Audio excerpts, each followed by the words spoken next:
লক্ষ্মীর ভান্ডারের শাড়ি পরে আসায় অশান্তি চাঁদপুরে। শ্রীরামপুর পঞ্চায়েতের অন্তর্গত চাঁদপুর জিএসএফপি প্রাথমিক বিদ্যালয় 25 নম্বর বুথে লক্ষ্মীর ভান্ডারের শাড়ি পরে আসায় তৃণমূল কংগ্রেসের এক মহিলা কর্মীকে শাড়ি খুলে অন্য শাড়ি পরে আসতে বলে সেখানে কর্তব্যরত পুলিশ কর্মীরা। এরপরেই পূর্বস্থলী এক পঞ্চায়েত সমিতির সভাপতি দিলীপ মল্লিকের সাথে তর্ক বিতর্ক শুরু হয়ে যায় কর্তব্যরত পুলিশ কর্মীদের। দিলীপ বাবু তিনি বলেন, এখানে কোনো পার্টির সিম্বল নেই, এটি একটি সরকারি প্রকল্প, আর সেই এটাতে কিসের আপত্তি?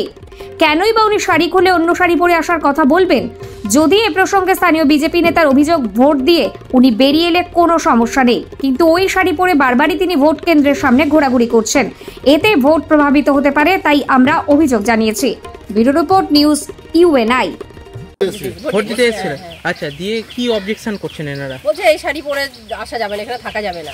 আচ্ছা, কি শাড়িতে কি সমস্যা রয়েছে জানি না সেটা। আচ্ছা, কারা অবজেকশন করছেন? এই যে পুলিশ। হ্যাঁ, দিয়ে তারপরে আপনি বেরিয়ে এলেন? হ্যাঁ, আমি বেরিয়ে এলাম, আমাদের সভাপতি দিলীপ দাকে জানালাম, উনিও এসেছে। আচ্ছা, আপনি কি শাড়ি পরে এসেছেন? এই যে এটাই, মানে এটা বারণ করার কারণ কি? এই শাড়িতে কি লেখা? জানি না, সেটা ওনাদের ব্যক্তিগত ব্যাপার। মানে লক্ষ্মী ভান্ডার আছে বলে? সেটাই হয়তো। আচ্ছা, কি নাম আপনার? আমার নাম অনিমা দেবনাথ। আপনি কত নম্বর বুথে ভোট দিতে? 25 নম্বর বুথে ভোট দিতে এসেছিলেন? ভোট দিতে পেরেছেন? হ্যাঁ, দিয়েছি। আচ্ছা, এটা কি জায়গার নাম কি? চাঁদপুর। আপনি কি পঞ্চায়েতের কি সদস্য? মেম্বার। হ্যাঁ। কোন সংসদে? কত নম্বর সংসদ? 25 নম্বর সংসদে। কারা আপনাকে না করলো? কাপড়টা চেঞ্জ করতে কারা বললো? ওই যে এখন তো আমাদের প্রশাসনের অন্য পলিটিক্যাল পার্টি কি আপত্তি করেছিল? হ্যাঁ, একদম অন্য পার্টি আপত্তি করেছে। কোন পার্টি? BJP party. বিষয়টা কিছুই নয়, মেয়েরা শাড়ি পরে কোথা থেকে কি শাড়ি এনেছে, লক্ষ্মীর ভাণ্ডার তো মা লক্ষ্মীর প্রতীক, লক্ষ্মীর ভাণ্ডার এটা আবহমানকাল থেকে এই লক্ষ্মীর ভাণ্ডারে পয়সা জমানোর কথা বলা হচ্ছে, সেই শাড়ি পরে এরা এসেছে, বলছে আপনি চলে যান শাড়ি পাল্টে আসুন। অত বড় অধ্যত্ত পুলিশ অফিসারের, বলছে বিজেপি অবজেকশন করেছে আপনি শাড়ি পাল্টেন। তা বিজেপি অবজেকশন করলে শাড়ি পাল্টে আসবে কেন? ওরা কপালে গেরুয়া টিপ করে ফেটি বেঁধে গেরুয়া স্কার্ফ পরে ভেতরে বসে এজেন্ট হয়েছে, আর আমরা তো কিছু বলিনি। তো ওটা তো পার্টির সিম্বল নয়, এটাও তো কোনো পার্টির সিম্বল নয়, আপনারা দেখতেই পাচ্ছেন। আমাদের পার্টির সিম্বল ঘাটের ওপর জোড়া পড়ে, সেই শাড়ি তো আমাদের এটা পড়েনি, কেন অযথা উত্তেজনা সৃষ্টি করা একটা ভালো জায়গায়। ভোট দিতে পেরেছেন? হ্যাঁ, ভোট দিয়েছি। হচ্ছে একটা অভিযোগ আসছে যে লক্ষ্মী ভান্ডারের শাড়ি পরে নাকি ভেতরে ভোট দিতে গিয়েছে বলে আপনারা আপত্তি জানিয়েছেন, দিয়ে সেই ক্ষেত্রে আপনাদের কি সমস্যা?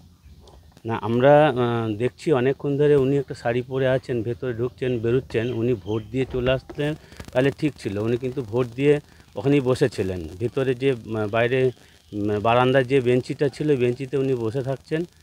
তাও আমরা ওই সেন্ট্রাল ফোর্সকে এবং আরও যে প্রশাসনের লোক ছিল তাদেরকে আমরা বললাম, দেখুন এতে তো নির্বাচন হচ্ছে, এখানে তো লক্ষ্মীর ভাণ্ডার পরে তো থাকতে পারে না, তো উনি শাড়িটা পরলে আসলে তো কোনো ব্যাপারই নেই, আর এখানে এজেন্টরা ছাড়া তো আর কেউ থাকতে পারে না, উনি তো আর এজেন্ট নন। হ্যাঁ, উনি ভিতরে বলতে কি বারান্দায়, যে ভোটের ভিতরে বাইরে যে বারান্দাটা আছে বারান্দাতে উনি ছিলেন। এতে কি মনে হয়, মানে এতে সাধারণ মানুষকে ভোট প্রভাবিত করা হচ্ছে।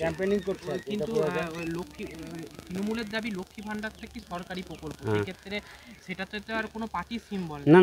সরকারি প্রকল্প বলতে এখানে ভোট চলাকালীন কোনো প্রকল্প মানে এগুলো 200 মিটারের মধ্যে থাকতে পারে না, সেটা আমরা জানি। তো সেটা আমাদের কাছে রিপোর্ট এসেছে এরকমভাবে থাকতে পারবে না, যার জন্য আমরা দেখেছি, যার জন্য আমরা রিপোর্টটা করেছি। কি নাম আপনার? আমার নাম বিশাল চৌধুরী, পূর্বস্থলী 3 নম্বর মণ্ডল ভাইস প্রেসিডেন্ট।